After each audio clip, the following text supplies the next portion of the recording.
Sega.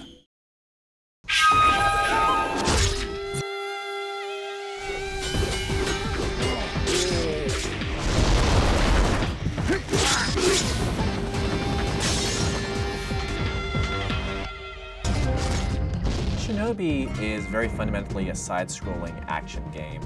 Even from the very original incarnation in the arcade, we wanted to preserve the core combat elements that made the first game so popular. So the strong melee combat system up close, and then the ranged throwing stars, or in our case throwing knives, to balance out sort of that melee combat. I think if you mention Shinobi to anyone on the street, like, have you played this game? Did you own a Genesis? Like, most would say yes. Our main goal was preserving the design and sort of key elements that make the old games great.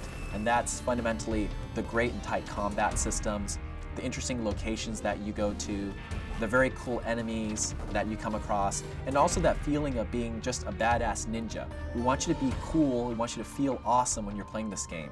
So we took those pillars and brought them forth, and we left those intact, but we also expanded upon stuff, so we added more combat moves. The original game was one-hit kills, both in you taking out enemies, but then also you taking damage and dying, so it was really pretty intense. But as the games have progressed, they've become a little bit more involved in the way that you can actually dispatch your enemies, the ways that you can actually combat them. Artwork in Shinobi has always been a very difficult thing.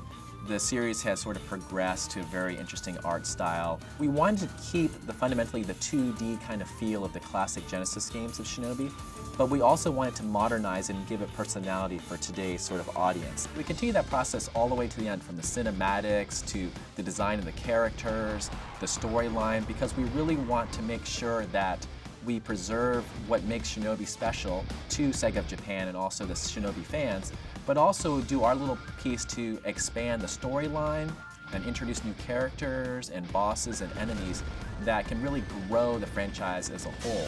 We're expanding the lore of Shinobi, we're expanding the characters, we're expanding the backdrop. We have a game that started on the arcades that is very like a quarter muncher. Once they hit you, you're dead. There's a lot of interesting aspects of the 3DS that compelled us. There was the 3D aspect of the system, and we felt that that could add a nice sense of depth to the worlds that we're building for Shinobi.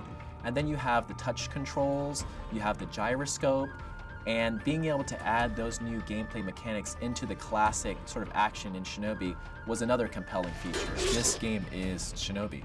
I mean, we had a really passionate development team. We had the support of Sega of Japan the whole way through and the whole IP holders. So it is a Shinobi title. It may have been developed by a Western studio, but we took what was great about the old Shinobi titles and we made them better.